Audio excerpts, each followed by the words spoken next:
semuanya, jumpa lagi bersama Pak Edi di mata pelajaran Pendidikan Pancasila dan Kewarganegaraan. Ya, hari ini kita bertemu kembali setelah beberapa waktu lalu kita PTS dan libur juga ya. Materi hari ini kita akan belajar mengenai materi bab 2 yang terakhir yang akan kita pelajari hari ini. Itu adalah yang pertama, peraturan perundang-undangan dalam sistem hukum nasional. Ya. Yang kedua, oke, bertambah semangat lagi. Ayo kita bersama-sama menyanyikan lagu Bangun Pemuda dan Pemudi Indonesia ciptaan dari Alfred Simanjuntak.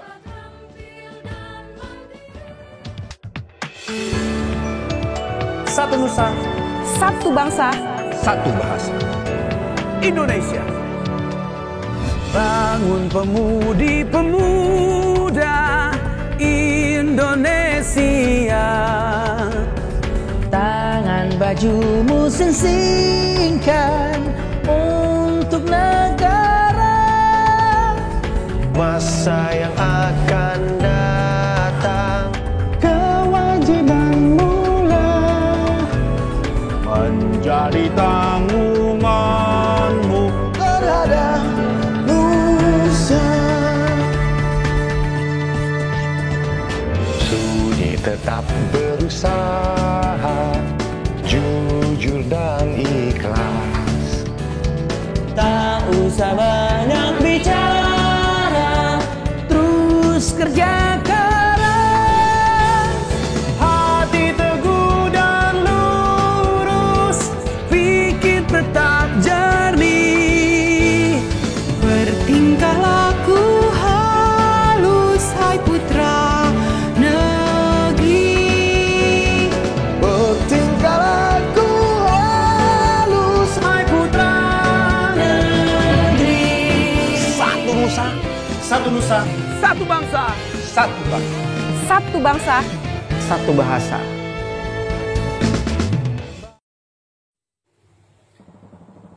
Selamat pagi, salam sejahtera untuk kita semua. Ya, pada pertemuan terakhir di bab 2 hari ini, kita akan belajar mengenai peraturan perundang-undangan dalam sistem hukum nasional dan melaksanakan dan mempertahankan Undang-Undang Dasar Negara Republik Indonesia tahun 1945. Ya. Nah, sebelum kita masuk ke materi, alangkah lebih baiknya kita mengetahui apa sebenarnya tujuan pembelajaran kita pada pertemuan hari ini. Ya. Nah, tujuan pembelajaran pada pertemuan hari ini itu adalah yang pertama, menjelaskan makna peraturan perundang-undangan dalam sistem hukum nasional. Ya. Yang kedua, menjelaskan cara untuk melaksanakan dan mempertahankan Undang-Undang Dasar Negara Republik Indonesia tahun 1945. Ya. Yang ketiga, itu adalah melaksanakan dan mempertahankan Undang-Undang Dasar 1945 dan peraturan undang-undangan lainnya dalam sistem hukum nasional. Jadi, 3 tujuan pembelajaran tersebut wajib kita capai pada pertemuan hari ini, ya. Oke, untuk mengefisienkan waktu, kita langsung saja ke materi yang pertama. Ya. Submateri yang pertama itu adalah peraturan perundang-undangan dalam sistem hukum nasional. Ya. Peraturan perundang-undangan yang dibuat di Indonesia tidak boleh bertentangan dengan Undang-Undang Dasar Negara Republik Indonesia tahun 1945. Kenapa tidak boleh bertentangan? Karena materi yang sebelumnya kita bahas itu adalah Pak Edi sudah jelaskan kedudukan Undang-Undang Dasar Negara Republik Indonesia tahun 1945 itu memiliki kedudukan sebagai fundamental law atau hukum dasar. Ya. Yang kedua sebagai norma hukum. Ya. Jadi Undang-Undang Dasar itu merupakan hukum tertinggi yang ada di Indonesia. Jadi peraturan undang-undangan yang lainnya tidak boleh bertentangan dengan Undang-Undang Dasar. Jadi seperti itu ya. Undang-Undang Dasar Negara Republik Indonesia tahun 1145 merupakan hukum dasar tertulis dan berfungsi sebagai hukum tertinggi. Ya. Nah, itu yang seperti Pak Edi bilang tadi. Hukum dasar tertulis dan berfungsi sebagai hukum tertinggi. Ya. Nah, sebenarnya apa sistem hukum nasional itu? Sistem hukum nasional merupakan hukum yang berlaku di Indonesia dengan semua elemen yang saling menunjang satu dengan yang lainnya dalam rangka mengantisipasi dan mengatasi permasalahan yang ada dalam kehidupan bermasyarakat, berbangsa, bernegara berdasarkan Pancasila dan Undang-Undang Dasar Negara Republik Indonesia tahun 1145. Ya. Oke. Sambil mendengarkan penjelasan dari Pak Edi, ya. Anak-anak di rumah bisa pula melihat buku paketnya, ya, buku paketnya di halaman 40 sampai 43. Ya.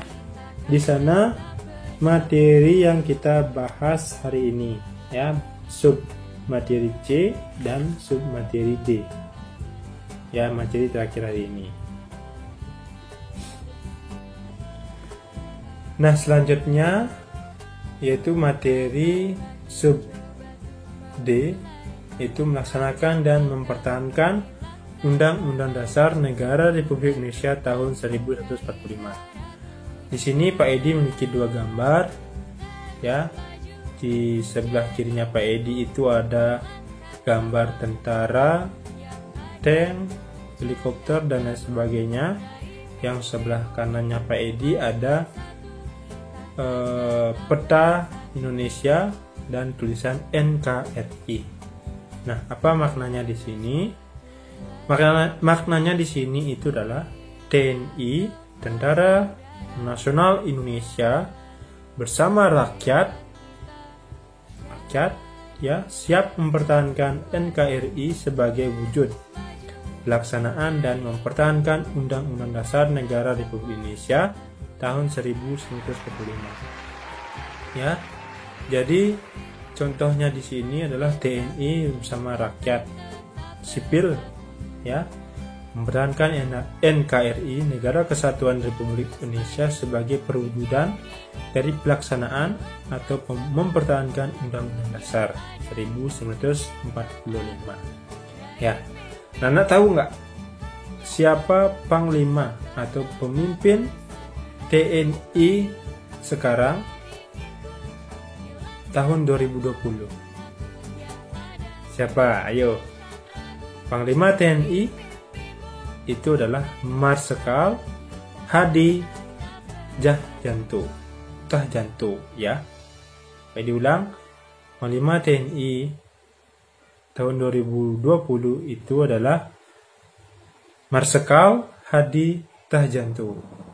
Ya, itu gambarnya, itu fotonya beliau, ya. Kita harus hormat pada beliau. Oke. Jadi selanjutnya ada tata cara perubahan terhadap Undang-Undang Dasar Negara Republik Indonesia tahun 1145 diatur dalam pasal 37 Undang-Undang Dasar Negara Republik Indonesia tahun 1945 yang menyatakan sebagai berikut. Ada 5 langkahnya, ya. Pak Edi akan jelaskan satu persatu di sini. Pertama itu adalah usul perubahan pasal-pasal Undang-Undang Dasar dapat diagendakan dalam sidang MPR.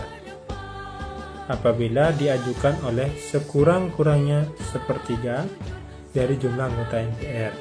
Ya, jadi yang mengubah Undang-Undang Dasar itu adalah MPR, Majelis Permusyawaratan Rakyat.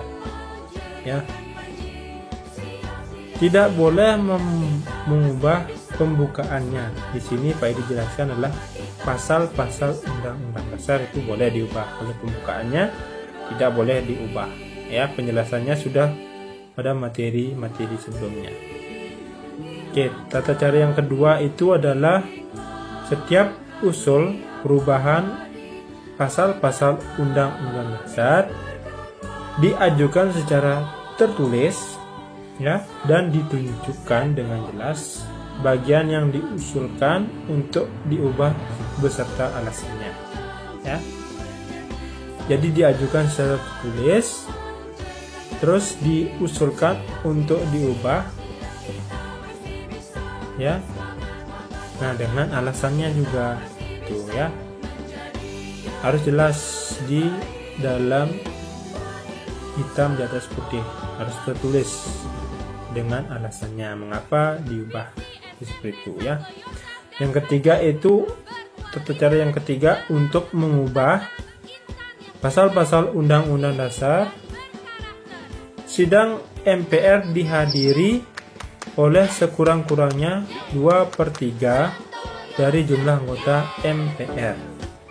2/3 harus dihadiri MPR-nya. Ya. Nah, yang keempat, tata cara yang keempat itu adalah putusan untuk mengubah pasal-pasal Undang-Undang Dasar dilakukan dengan persetujuan sekurang-kurangnya 50% ditambah 1 anggota dari seluruh anggota MPR. Ya, tadi kan dihadiri 2/3. Nah, setelah diputuskan itu yang setuju harus 50% plus 1 baru dianggap sepakat atau disepakati, ya. Putusan yang untuk mengubah pasal-pasal itu harus 50% plus 1 dari anggota MPR. Ya, jadi seperti itu. Tata cara yang kelima khusus mengenai bentuk negara kesatuan Republik Indonesia tidak dapat dilakukan perubahan. Ya, bentuk negara kesatuan Republik Indonesia tidak dapat diubah atau tidak dapat dilakukan perubahan. Ya, negara kesatuan Republik Indonesia dari Sabang sampai Merauke itu tidak boleh dilakukan perubahan oleh siapapun termasuk MPR. Di seperti itu, ya. Nah, ini karena poin-poin dalam tata cara mengubah Undang-Undang Dasar pasal-pasalnya itu sangat penting. Mohon anak-anak catat poin pentingnya, ya, di rumah sambil mencatat. Bisa di skip videonya Pak Edi, ya, penjelasannya Pak Edi, skip, catat, ya. Nah, materi selanjutnya ada kesepakatan dasar berkaitan dengan perubahan Undang-Undang Dasar Negara Republik Indonesia tahun 1945. Nah, tadi itu tata caranya, cara mengubahnya, ya. Sekarang kesepakatan dasar berkaitan dengan perubahan Undang-Undang Dasar. Itu yang pertama tidak mengubah pembukaan Undang-Undang Dasar Negara Republik Indonesia tahun 1945. Jelas tidak boleh diubah karena pembukaan merupakan amanat dari teks proklamasi kemerdekaan Republik Indonesia tahun 1945 tanggal 17 Agustus, ya. Yang kedua, kesepakatan dasarnya itu tetap mempertahankan negara kesatuan Republik Indonesia. Itu jelas. Yang ketiga, mempertegas sistem pemerintahan presidensial, bukan presidensial, ya, bacanya presidensial, ya. Apa itu presidensial? Dan tanya, presidensial itu adalah sistem pemerintahan di Republik Indonesia di mana lembaga eksekutif dalam kurung presiden dan wakil presiden itu dipilih secara pemilu, ya, dipilih oleh rakyat. Jadi seperti itu ya. Presidensial merupakan sistem pemerintahan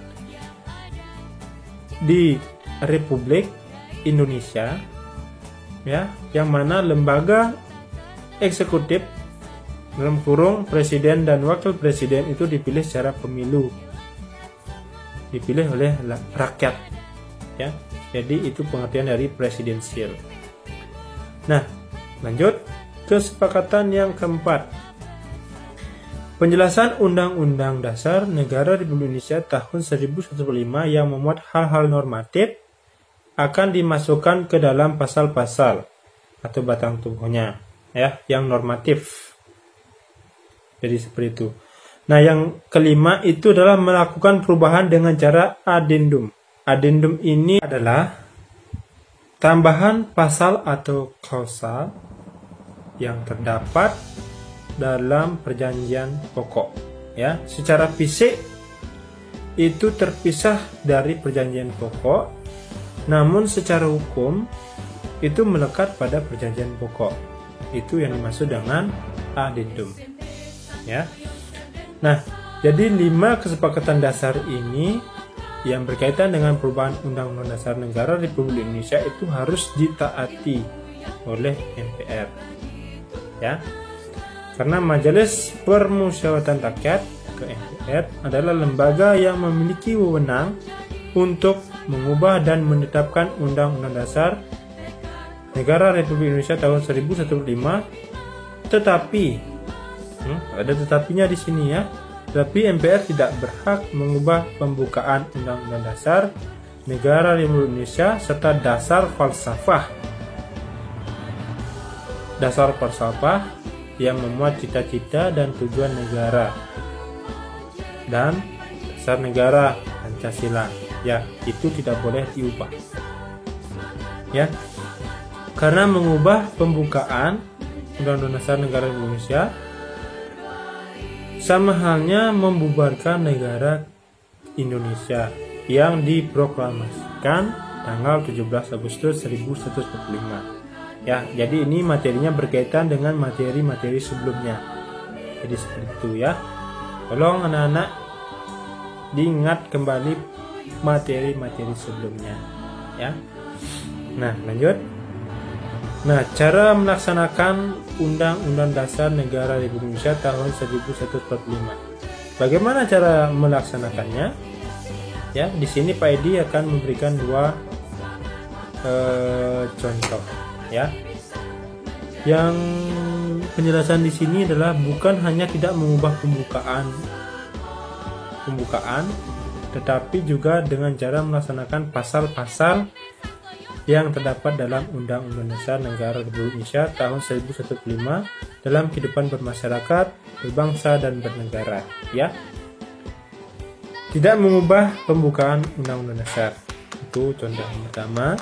Yang kedua, melaksanakan pasal-pasal yang terdapat pada Undang-Undang Dasar dalam kehidupan berbangsa, bernegara dan bermasyarakat, ya.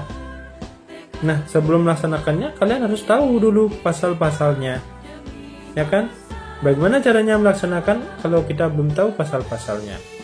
Nah, di sini Pak Edi ambil pasal-pasal dalam Undang-Undang Dasar 1945, ya. Banyak pasal dan banyak bab, ya. Pak Edi taruh yang paling penting untuk kalian, untuk seorang siswa yang perlu kalian ingat, ya. Di bab 1 itu bentuk dan kedaulatan. Kalian harus ingat pasal 1 ayat 1, ayat 2 dan ayat 3. Itu kalian harus ingat. Misalnya contoh pasal 1 ayat 1. Negara Indonesia adalah negara kesatuan yang berbentuk republik. Terus kalian tahu, ya. Dan ayat 2 ayat 3 selanjutnya, ya. Yang penting juga buat kalian itu adalah bab ke 12, ya. Bab ke-12 itu tentang pertahanan dan keamanan negara. Ya, di sana jelaskan dalam pasal 30 ayat 1, ayat 2, ayat 3, ayat 4 dan ayat 5. Ya. Di sana jelaskan siapa yang mempertahankan NKRI, siapa yang mengamankan negara. Di sana jelaskan TNI dan juga Polri, Polisi Republik Indonesia. Ya. Di sana jelaskan tugas-tugasnya apa. Kalian harus baca di sana ya dalam undang-undang dasarnya. Nah, yang di terakhir yang penting juga buat anak-anak itu bab berapa ya? Bab 15, bendera, bahasa dan lambang negara serta lagu kebangsaan. Ya. Dalam pasal 35, 36, 36A dan 36B. Di sana jelaskan ya dari bendera, bahasa, lambang negara serta lagu kebangsaan. Kalian harus lihat di buku Undang-Undang Dasarnya 1945. Tentunya yang setelah di amandemen ya. Jadi seperti itu, kalian bisa lihat di sana. Nanti Pak Edi akan suruh kalian menghafalnya atau mengingatnya ya. Ini yang penting-penting dari pasal Undang-Undang Dasarnya. Boleh kalian menghafal yang lainnya, boleh ya. Tapi Pak Edi sarankan yang ini tuh ya. Oke. Nah, itu saja untuk pertemuan pada hari ini ya. Ingat pelajari buku paketnya, LKS-nya dan juga buku Undang-Undang Dasarnya ya. Sana kalian bisa lihat pasal-pasal dalam Undang-Undang Dasar 1945 ya. Terakhir, Pak Edi memiliki sebuah kata mutiara, kata bijak ya. Apa itu? Jika kamu terlalu takut akan hari esok, bagaimana kau akan hidup hari ini? Ya, bagaimana kau akan fokus belajar? Ya, jadi jangan takut belajar. Seperti itu ya. Tetap semangat, tetap sehat. Salam sehat dari Pak Edi. Ya, dadah.